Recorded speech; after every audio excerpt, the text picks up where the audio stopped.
My name is John Williams, a 30-year-old businessman. There's nothing special to note about me. I'm just working as an office clerk at a large wholesaler for alcohol. We don't have a store, but we do deliver beer and wine on credit to a wide variety of eateries, such as bars and izakayas. Each delivery person is in charge of a truck, and when morning comes, they load up barrels of beer and deliver to the stores they're in charge of.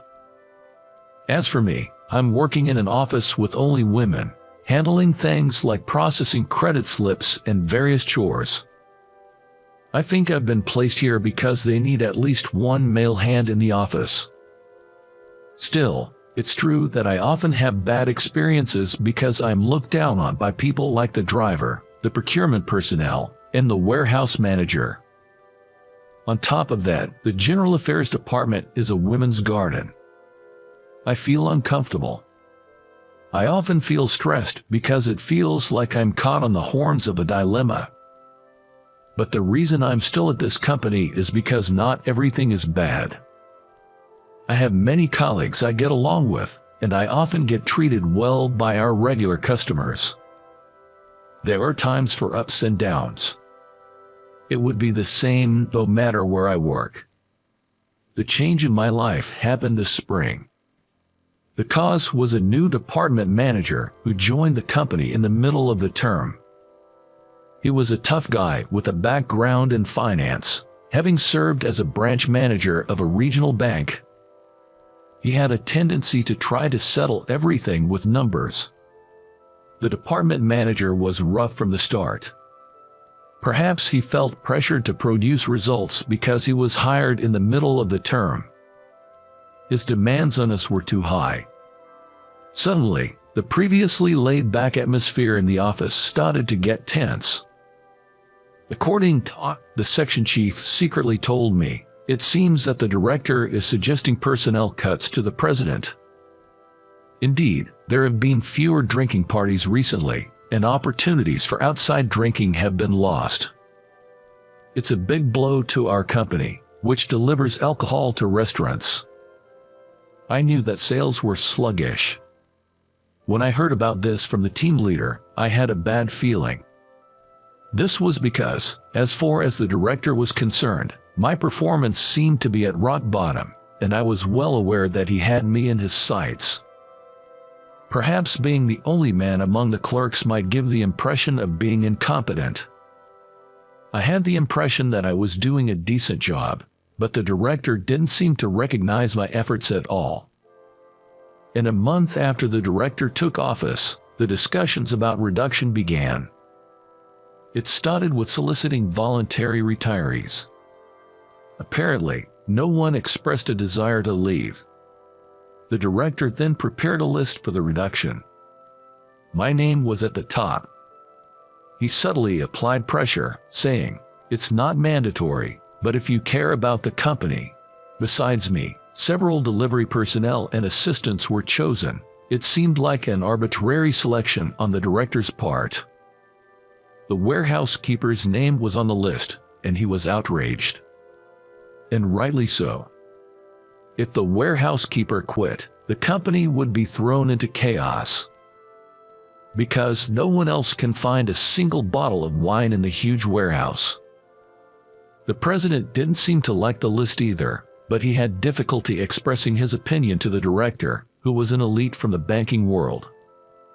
Even those whose names were on the downsizing list didn't willingly apply to resign just because their names were there. The company atmosphere was like, let's ignore the list, but the director didn't like that. Salespeople aren't in the company during the day. During the day, the director's target was me, the only one left in the office. Even when he didn't have anything to do, he kept loitering around my desk and nitpicking. I sincerely wished he would just stay cooped up in his office. Are you doing only that job every day? You have a tons of work because you're slow. The director would lean over my work and scold me in an unnecessarily loud voice. I guess he wanted everyone in the office to hear. Every day, the office atmosphere got worse because of his yelling. and the director blamed it on me. He said that the reason the employees' motivation isn't increasing is because I'm in the company. I was stunned to be told that being called incompetent and a burden to the company every day was really wearing me down. My stress was reaching its limit. I'm convinced that the reason I blacked out and collapsed while trying to get up from my chair at the office was due to the director. I don't remember anything after falling, but apparently I was quickly rushed to the hospital by an ambulance. I heard from my colleagues that I had been unconscious and appeared to be suffering since I collapsed. It turns out, stress was indeed the direct cause of my collapse. It was a result of a dreadful pattern of stress leading to insomnia and overwork. When they performed the tests upon my emergency arrival at the hospital, the attending physician told me that there seemed to be other worrisome symptoms, which surprised me a bit. It turned out I would have to continue with further diagnostic tests. The results of these thorough tests revealed early-stage colon cancer. Receiving a cancer diagnosis was quite a shock, but I was a little reassured when the doctor told me that since it was in the early stages, there was a high likelihood of complete recovery with surgery. A hospital stay for tests turned out to be a much longer hospitalization than I anticipated, which was bothering me. Just as I thought my hospital stay might drag on a bit longer and contacted my office, the document that the secretary, now named as Nancy, brought me was early retirement papers. She looked very apologetic as she handed them to me, saying she was told by the director to deliver them. "Thank you, who've asked the nasty task." When I spoke to Nancy, who had brought the documents, she told me, "You should just ignore such papers." Of course, I don't want to take early retirement. I shoved the envelope into the drawer of the bedside table in my hospital room. "John, we'll take your temperature and blood pressure now."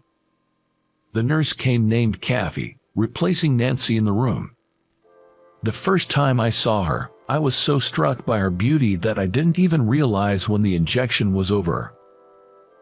Yes, please go ahead." I get overly nervous when Kathy comes in.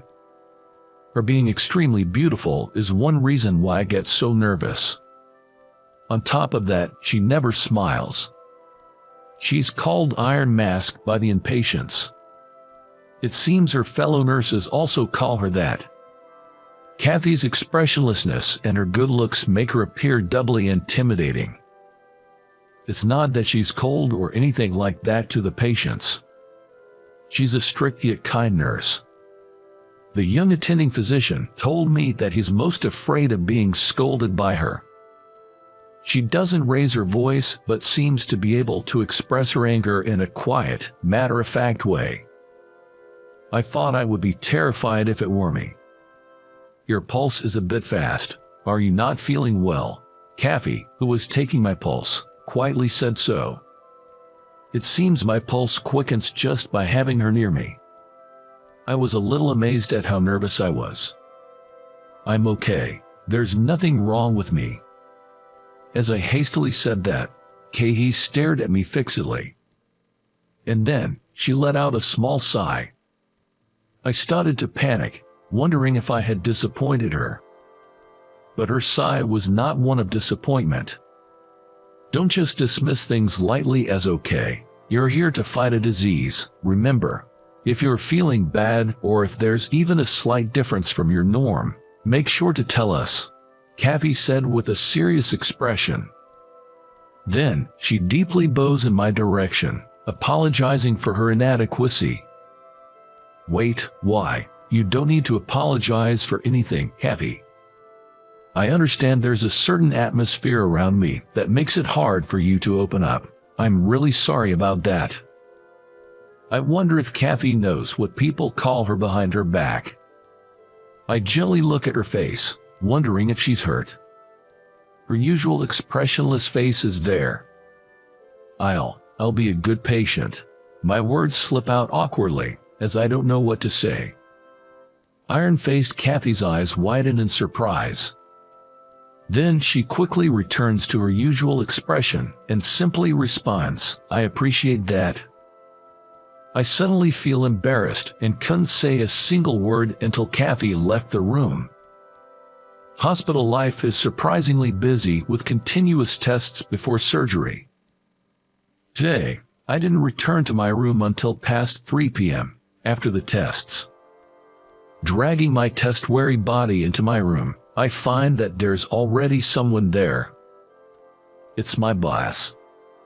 Just seeing him doubles my exhaustion from the tests. He notices me return to the room and, without any words of consolation, just says, "Hey." I don't feel like responding, but he's still my boss, even if he's not the most pleasant. As an employee, I don't have much room to argue. Quietly, I just sat down on the edge of the bed. "I'm sorry for the inconvenience, Director." That's the unwritten rule for employees, I suppose. My apology was met with a condescending nod from the director. "I've heard you're in for a long stay. Have you received the early retirement forms? Why haven't you submitted them yet? The company would be better off without deadweight like you." He spoke to me as though I were a child, which got under my skin. I must have let my irritation show. The director gave a nasty grin. He was trying to rile me up, I knew that, but his attitude was hard to stomach. "You came all this way to tell me that. I'm sorry for the trouble, but I have no intention of retiring early." I tried to choose my words carefully, trying to stay as calm as possible. Really, I wanted to shout him down and send him packing. The director smirked as if he could read my thoughts, and he didn't stop. If I caused a scene here, he might use that as an excuse to fire me. The tension hung in the air between the director and me, like a standoff. The one who shattered that tension was Nurse Kathy. "Excuse me, I believe I asked you to call me with the nurse call button once you return from your tests. Have you forgotten?" The hospital room door burst open, and in strode Nurse Kathy, glancing back and forth between the director and me. "I'm sorry, but could you please leave the room?" Her voice was soft, but there was an undeniable authority in it. She shot the director a frosty stare, explaining, "He's tired from his tests." What a rude nurse. I'm this man's superior, and the director rose from his chair, glaring at Nurse Kathy. But she simply pointed to the door and repeated, "Please leave." "Boss, that doesn't matter here. This is a place where you follow the doctor's and nurse's instructions. You think being a boss works everywhere." The director's face turned beech red at that. It was like she'd called him out for flaunting his petty power. "How dare you? I'll remember your name." With a parting shot, the director stormed out of the room like he was running away.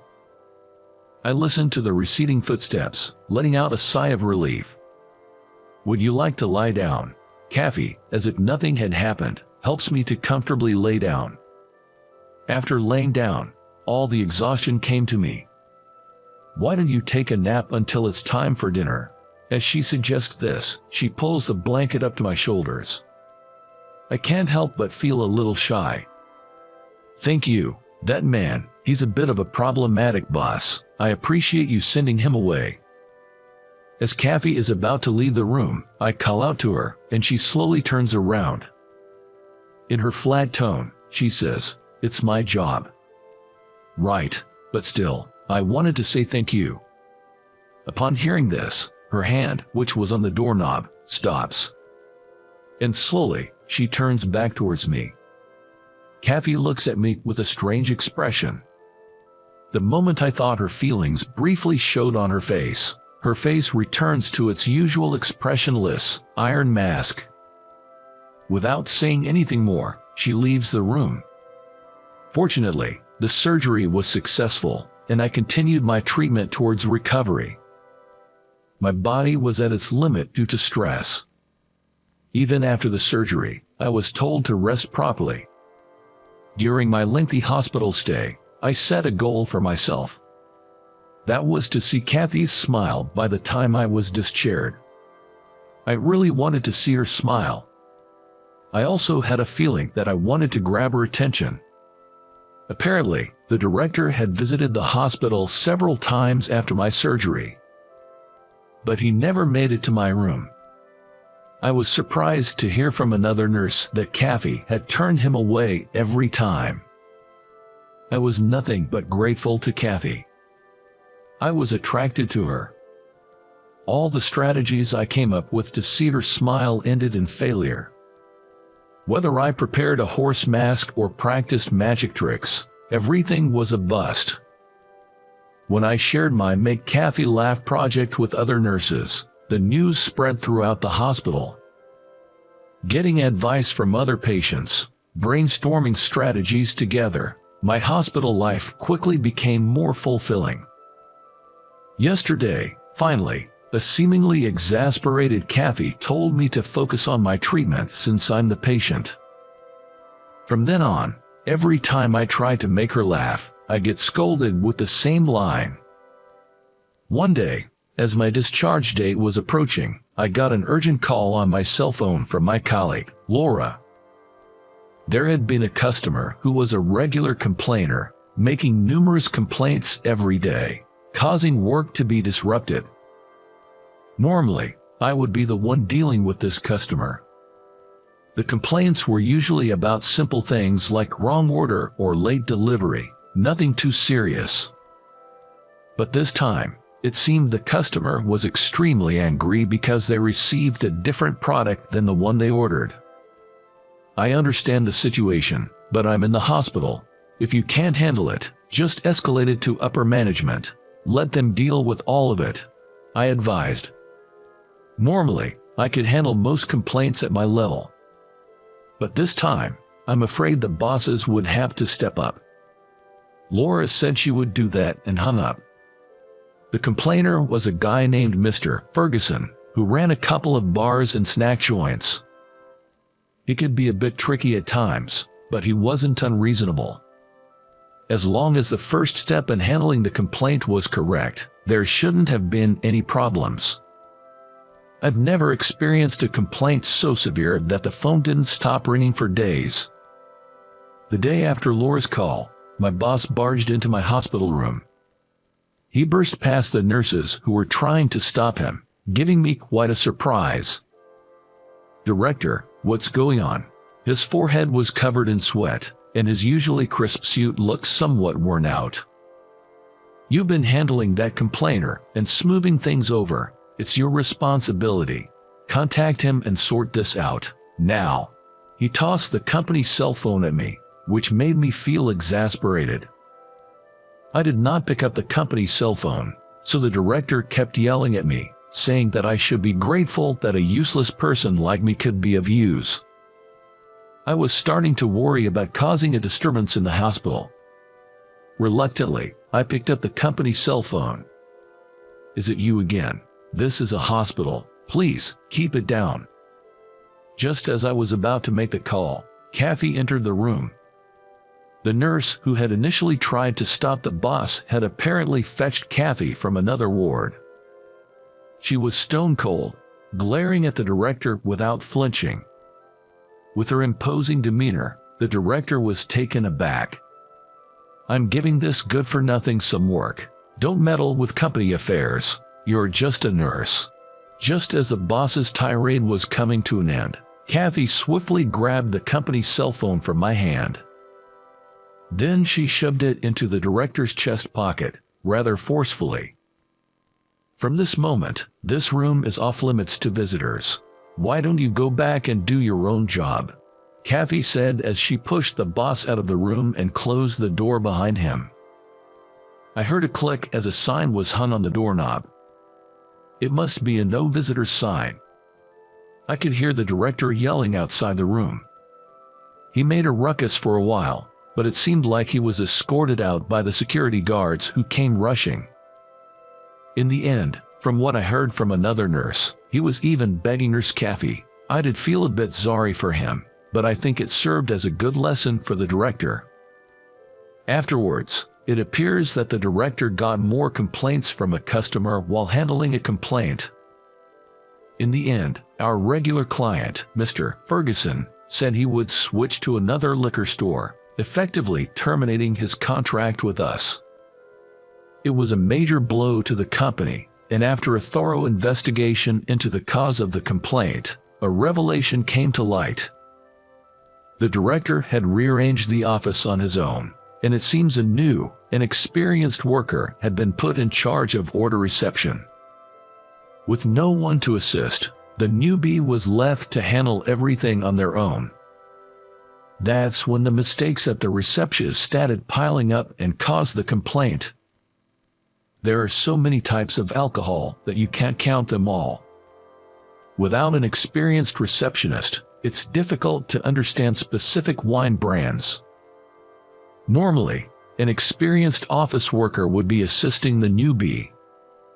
But the director jumped the gun with the reorganization for cost-cutting, causing chaos throughout the office and the entire company. When the cause of the huge loss to the company was reported to the CEO, his reputation took a nosedive. Now he's been labeled as incompetent despite being an elite, and seems to be finding it hard to stay in the company. "What are you writing?" Kathy, who came to change my foredrip, peered at my computer screen. "I'm writing my own know-how on dealing with complaints. The method varies depending on the customer. Now, that director seems to have been assigned to handle complaints. The director, while retaining his title, has been told to take the lead in handling complaints. A colleague told me that he's been tormented every day by troublesome complainants. I think it would be a plus for both the customers and the company if I could contribute to handling complaints in any way." "Are you going to aid the enemy?" I get slightly embarrassed as she tells me this with a somewhat unresolved look. I'd rather see a smile on your face than that shocked look. In the end, I never got to see a smile on Kathy's face during my hospital stay. After a hospital life of over a month, I finally reached the day of my discharge. The attending physician and nurses who took care of me in the ward see me off at the hospital entrance. I'm about to get emotional as I even receive a bouquet of flowers as a discharge celebration. Kathy is also here among the people seeing me off. With her usual emotionless face, she stares at me. "I've been in your care a lot, Kathy." When I stand in front of Kathy to express my gratitude, I end up witnessing something unbelievable. "You did well, John. Congratulations on your discharge." With that, she softly flashes a smile, as beautiful as a blossoming flower. I'm about to drop the bouquet in my hands from the surprise. I thought to myself, what a terrible woman she was at the end. After all the effort, she wouldn't smile at me, but at the moment we'd never see each other again, she shows me a smile. Memories of my hospitalization with her cross my mind one after another. Once I start to recall the fun moments, I can't hold back anymore. I burst into tears in reaction to her smile. Seeing this, the people sending me off start to roar with laughter. I'm so embarrassed. Unable to hold myself back, I crouch down on the spot. Well, do not cry like that. People who work hard deserve a little reward. This is just a bonus. Kathy whispers this while gently patting my crushed back. A piece of notepaper, roughly inscribed with her familiar handwriting, has her cell phone number on it, and she gently places it in my hand. Below it are the words, "Contact me if you feel like it. I'll be waiting." By the time I stop crying in surprise and look up, she's already returned to the send-off line, waving with her usual emotionless face. I wave back at everyone while expressing my thanks, then get into a taxi. In the moment I get in, I call Kathy's cell phone. "You're impatient, aren't you?" After 5 rings, she answers the phone with a soft chuckle. I hadn't thought about how to ask her out and can't find the words in my sudden panic. Will you date me with the intention of marriage? This was the first thing that came out. Even the taxi driver turns around in surprise. I'm so embarrassed I wish I could disappear into a hole.